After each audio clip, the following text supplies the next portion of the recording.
তো ইংরেজি উচ্চারণ শেখার ক্লাসে সবাইকে কি স্বাগতম জানিয়ে শুরু করছি আজকের ক্লাসটি। তো প্রথমে আমরা শিখব যে শব্দের শুরুতে যদি কে এন থাকে, শব্দের শুরুর দিকে যদি কে এন কথাটা থাকে তাহলে তার উচ্চারণ হবে দন্ত ন এর মতো। এক্ষেত্রে কে অনুচ্চারিত থেকে যাবে, মানে এই কে এবং এন যদি কোনো শব্দের শুরুতে থাকে তাহলে ওই শব্দে ব্যবহৃত কে এন এর উচ্চারণ আমরা করব দন্ত ন এর মতো। কিসের মতো বলো? দন্ত ন এর মতো করে আমাদের উচ্চারণ করতে হবে। আমরা কিছু এক্সাম্পল দেখি, যেমন এখানে কি আছে শুরুতে, দেখো তো কে এন আছে না? হ্যাঁ, তাহলে আমি কি শিখালাম, যদি শব্দের শুরুতেই কে এন থাকে তাহলে তার উচ্চারণ কী হবে? দন্ত ন এর মতো না? তাহলে কি হলো? K N I G S T কী হবে? নাইট। কি হবে? নাইট। কি হবে? নাইট। বুঝতে পারছো কি? তাহলে শব্দের শুরুতে কে এন থাকলে তার উচ্চারণ হবে দন্ত ন এর মতো। তাহলে দেখো তো পরের উচ্চারণটা কী হবে? কে এন আছে, তাহলে এটা কে এন সমান সমান দন্ত ন, তাহলে কি হবে? নলেজ। কি হবে বলো? নলেজ। কে এন ও মানে দন্ত ন, তারপরে কি? O W L E D G ই, লেজ মানে নলেজ। এই শব্দে বা এই ওয়ার্ডের শুরুতে আমরা কে এন দেখতে পাচ্ছি, দ্যাট ইজ ওয়াই আমরা কি এখানে কে এন এর উচ্চারণ দন্ত ন এর মতো করে করেছি। বলো তো তাহলে এখানে কি হবে? কে এন এর দন্ত ন, আর ডাবল ই থাকলে সেটার উচ্চারণ হয় দীর্ঘিকার, তাহলে কি হলো? নি। কথা ক্লিয়ার? বুঝতে পারছো? দেখো এখানে প্রতিটা শব্দের শুরুতে কে এন রয়েছে, এই জন্য আমরা এখানে ন দিয়ে শুরু করছি, নাইট, নলেজ এবং নি। কথা বুঝতে পেরেছো? আচ্ছা, তারপরে 2 নম্বরের রুলসটা দেখো।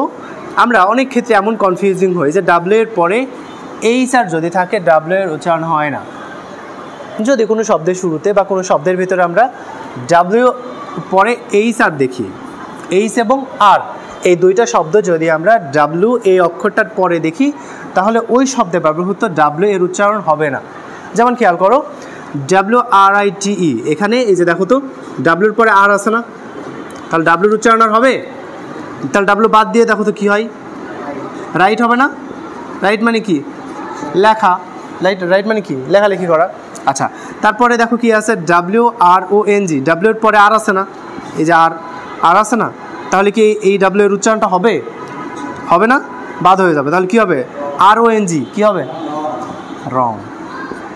কথা বুঝতে পারছো? রং মানে কি? ভুল। আচ্ছা, তারপরে রয়েছে কি ডাব্লিউ এইচ, এই যে ডাব্লিউর পরে এইচ আছে না, ডাব্লিউর পরে এইচ আছে না, তাহলে কি ডাব্লিউ উচ্চারণ কী হবে? হবে না, তাহলে এই ডাব্লিউ কাটা যাবে, তাহলে কি হবে? হু। হু মানে কে? বুঝতে পারছো?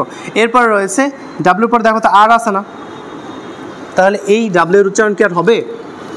ডাব্লিউর উচ্চারণ আর হবে না, তাহলে কি হবে? রেসলিং। কি হবে? রেসলিং।